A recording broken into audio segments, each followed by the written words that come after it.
दोस्तों आज हम यूनिटेक लिमिटेड कंपनी के बारे में बात करने वाले हैं, क्योंकि यहाँ पर इस कंपनी से अपडेट निकल कर आ रही है, जिसके बाद इस कंपनी में हमें दोबारा से तेज़ी देखने को मिल सकती है। और साथ में इस कंपनी में जो हमें 1 साल से गिरावट देखने को मिल रही थी, उस अपडेट को भी देखेंगे। इस कंपनी में हमें क्यों गिरावट देखने को मिल रही है, और साथ में इस कंपनी को हम फाइनेंशियली और फंडामेंटली देखने वाले हैं। इस समय हमें कंपनी में बाय सेल होल्ड क्या करना चाहिए और कंपनी का नेक्स्ट टारगेट प्राइस क्या हो सकता है। तो आइए वीडियो को स्टार्ट करते हैं। दोस्तों यूनिटेक लिमिटेड की वर्क प्रोफाइल की बात करें तो ये कंपनी एक रियल एस्टेट डेवलपमेंट कंपनी है। ये कंपनी यहाँ पर टाउनशिप, अपार्टमेंट, वियाज, होटल्स, बिल्डिंग्स इत्यादि का यहाँ पर कंस्ट्रक्शन का कार्य करती है।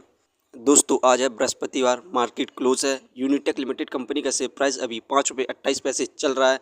यहाँ पर हमें बुधवार को इस कंपनी में 2.33% के रिटर्न्स देखने को मिले थे।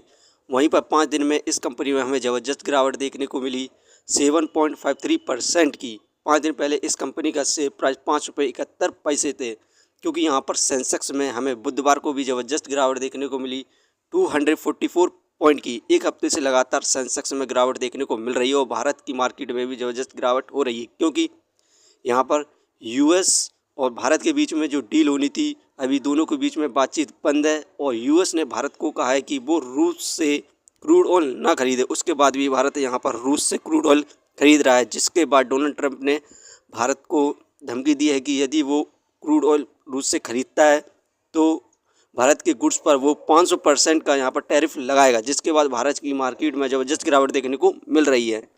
दोस्तों इस कंपनी से जितनी भी अपडेट निकल कर आ रही हैं, उन सभी को हम देखते हैं। दोस्तों इस कंपनी के हम बैड न्यूज़ को देखते हैं, जिससे हमें 1 साल से गिरावट देखने को मिल रही है।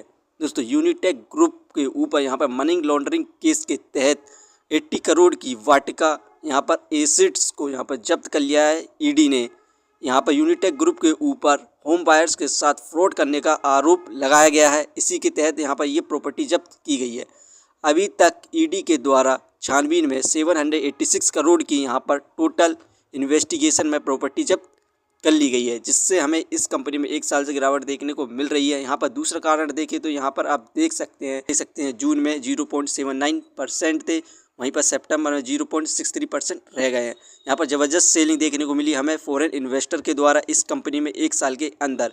यही 2 कारण है कि इस कंपनी में हमें गिरावट देखने को मिल रही है। दोस्तों इस कंपनी हम पॉजिटिव अपडेट को देखें तो यहाँ पर इस कंपनी का जो क्वार्टर का रिजल्ट आया था, उसमें नेट सेल 136.05 करोड़ करी थी। यहीं पर इंक्रीमेंट देखने को मिला नेट सेल में 86.77% का, जबकि पिछले साल इस कंपनी की नेट सेल्स 72.84 करोड़ थी। नेट लॉस 571.87 करोड़ रहा। इंक्रीमेंट देखने को मिला 9.3% का। पिछले साल इस कंपनी को नेट लॉस 630.50 करोड़ था। यहाँ पर ज़बरदस्त क्वाड्रेंट में परफॉर्मेंस देखने को मिली, क्योंकि इस कंपनी ने यहाँ पर अपने लॉस को कम किया है। दोस्तों अब कुछ ही दिनों में इस कंपनी का नेक्स्ट क्वाड्रेंट का रिजल्ट आने वाला है। उसमें एक्सपर्ट के द्वारा कहा जा रहा है ये कंपनी यहाँ पर प्रॉफिट गेन कर सकती है, तो आप इस कंपनी पर नज़र बनाए रखें कुछ दिनों तक।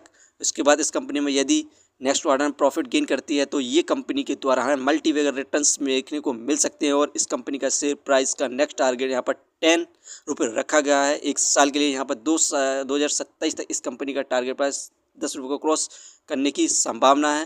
दोस्तों ये वीडियो सिर्फ एजुकेशन पर्पस के लिए थी। यदि आप किसी भी कंपनी या स्टॉक्स पर इन्वेस्ट करते हैं तो एक बार अपने फाइनेंशियर्स और एक्सपर्ट की सलाह जरूर लें। कभी भी लोन लेकर इन्वेस्टमेंट ना करें, वरना आप भारी मुसीबत में पड़ सकते हैं। धन्यवाद।